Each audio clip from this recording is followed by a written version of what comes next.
Hello दोस्तों। आज एक स्पेशल दिन है, शिक्षक दिवस, टीचर डे। और सभी विद्यार्थी के लिए एक बहुत ही अच्छा दिन होता है, उन गुरु को याद करते हैं। तो मैं भी आज इस मौके पर अपने गुरु लोगों को याद करना चाहता हूँ। सबसे पहले जब हम जन्म लिए तो हमारे जो गुरु बने, माता और पिता, उनको मैं प्रणाम करता हूँ। और उसके बाद इस जीवन में बचपन से लेकर के अभी तक जिन गुरु ने हमारे जीवन में योगदान दिया, शिक्षा का बढ़ोतरी किया, हमें ऊर्जावान किया, उन सभी गुरुओं को मैं यहाँ से प्रणाम करता हूँ। और उनसे यही अभिलाषा करता हूँ कि उनका आशीर्वाद हमारे साथ हमेशा बना रहे और मेरा जीवन हमेशा सुखमय रहे। ठीक है।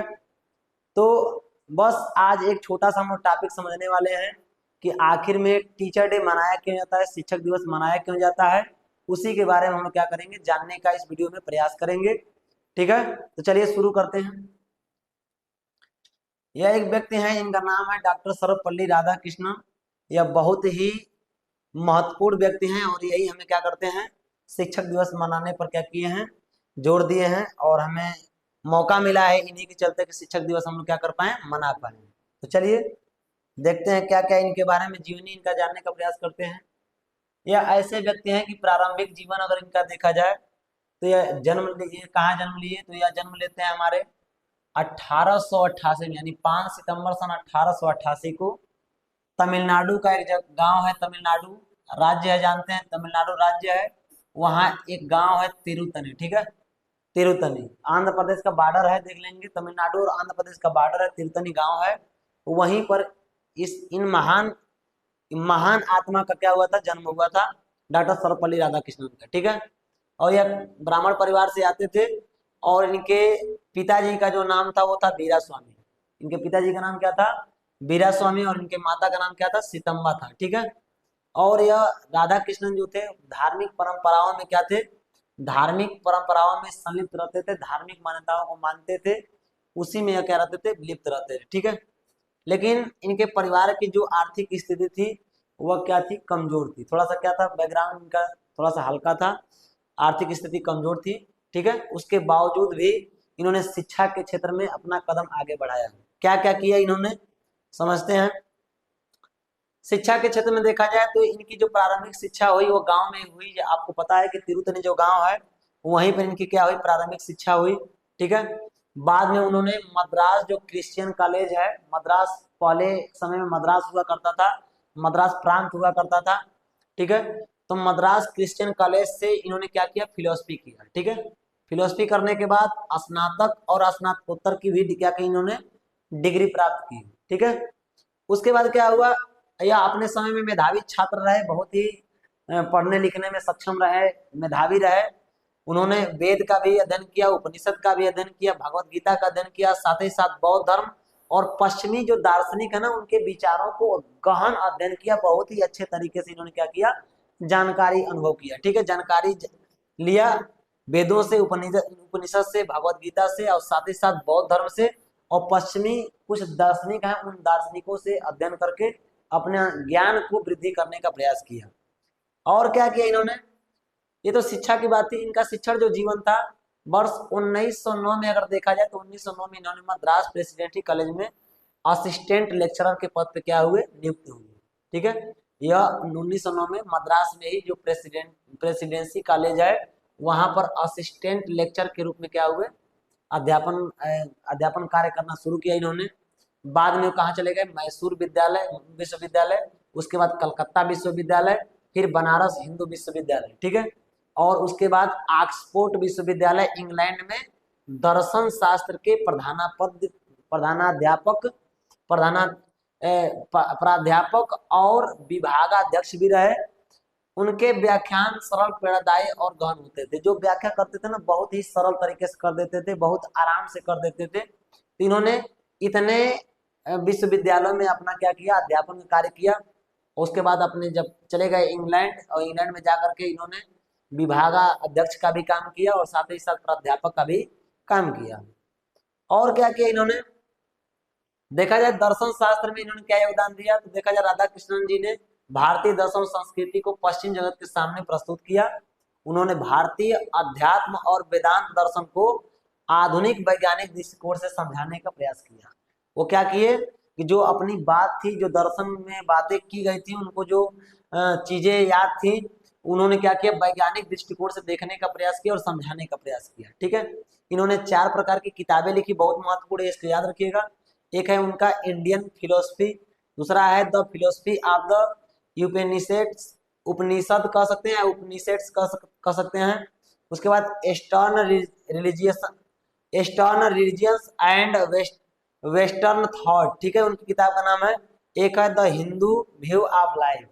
तो इतनी प्रकार, 4 प्रकार की इन्होंने क्या किया, पुस्तक इन्होंने लिखा, और यह पुस्तक जानते हैं बहुत ही सुविख्यात रहा। चलिए आगे देखते हैं, और इन्होंने क्या किया, राजनीतिक और सार्वजनिक जीवन का कैसा रहा। तो 1931 में अगर देखा जाए तो भी अंतर्राष्ट्रीय श्रम संगठन ILO, ठीक है, सम्मेलन में भारतीय प्रतिनिधि बने पहली बार। 1931 में क्या बने, जो ILO एक संगठन है, जो श्रम संगठन है, अंतर्राष्ट्रीय लेवल पर होता है।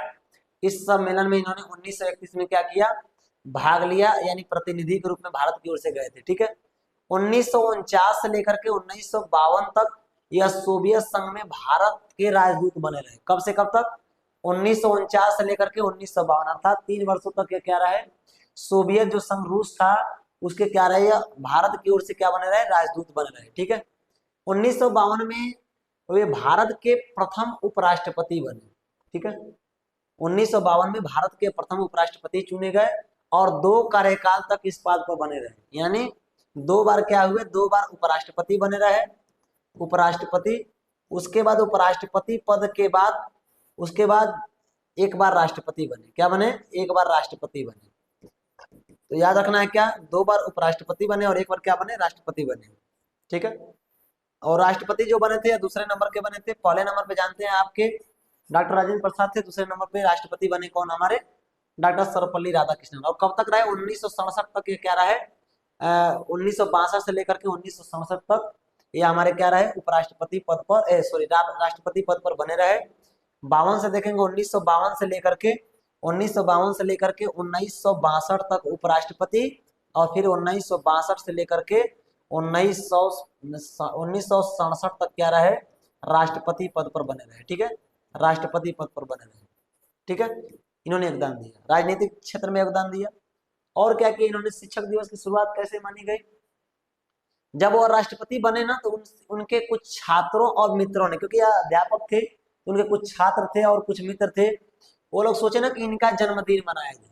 क्या मनाया जाए, इनका जन्मदिन मनाया जाए। तो वो साफ इनकार कर दिए। अगर वह बोले कि यदि आप लोग मेरा जन्मदिन मनाना चाहते हैं तो मेरे जन्म के शुभ अवसर पर आप सभी शिक्षकों को सम्मान दीजिए। सभी शिक्षक, जितने शिक्षक हैं, सबको सम्मान देने का काम करिए।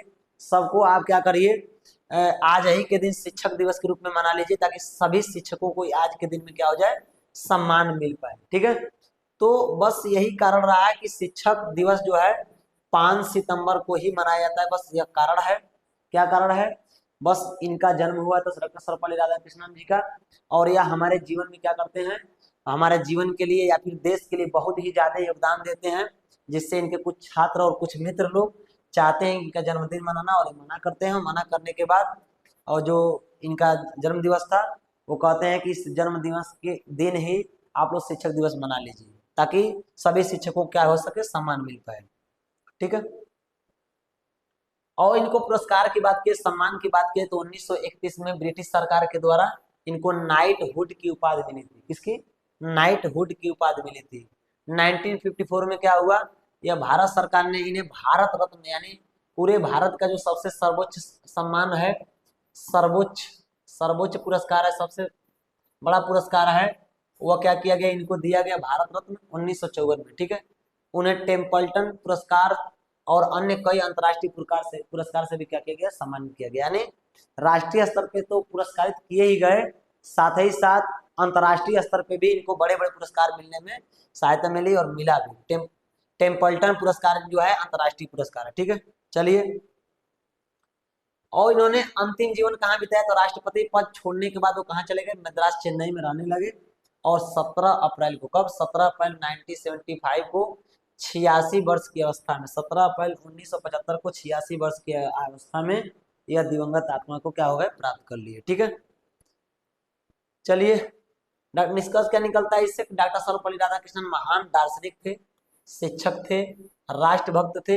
उन्होंने भारतीय जो संस्कृति थी और दर्शन को विश्व स्तर पर पहचान दिलाई, और उनका जीवन हमें शिक्षा, सादगी, ज्ञान और संस्कारों के महत्व को क्या करता है, संदेश देता है। इसलिए उनका जन्मदिन आज भी शिक्षक दिवस के रूप में क्या करता है, प्रेरणा देता है। तो आज हम लोग क्या करते हैं, शिक्षक दिवस के शुभ अवसर पर यानी 5 सितंबर को महान आत्मा जो है यानी डॉक्टर सर्वपल्ली राधाकृष्णन जी को हम लोग याद करते हैं। और ऐसे महापुरुष लाखों वर्षों में एक बार जन्म लेते हैं, तो ऐसे महापुरुष को इस स्मार्ट क्लासेस की तरफ से मैं नमन करता हूं। और साथ ही मैं आशा करता हूं, उम्मीद करता हूं कि मेरे भी कुछ विद्यार्थी हैं वो हमेशा अपने जीवन में नई रोशनी ला करके अपने जीवन को आगे बढ़ाने का काम करें। मेरी शुभकामनाएं आपके साथ हैं और आपका आभार हमेशा बना रहा है। मिलते हैं तब कुछ और टॉपिक के साथ, तब तक के लिए जय हिंद, जय भारत साथियों।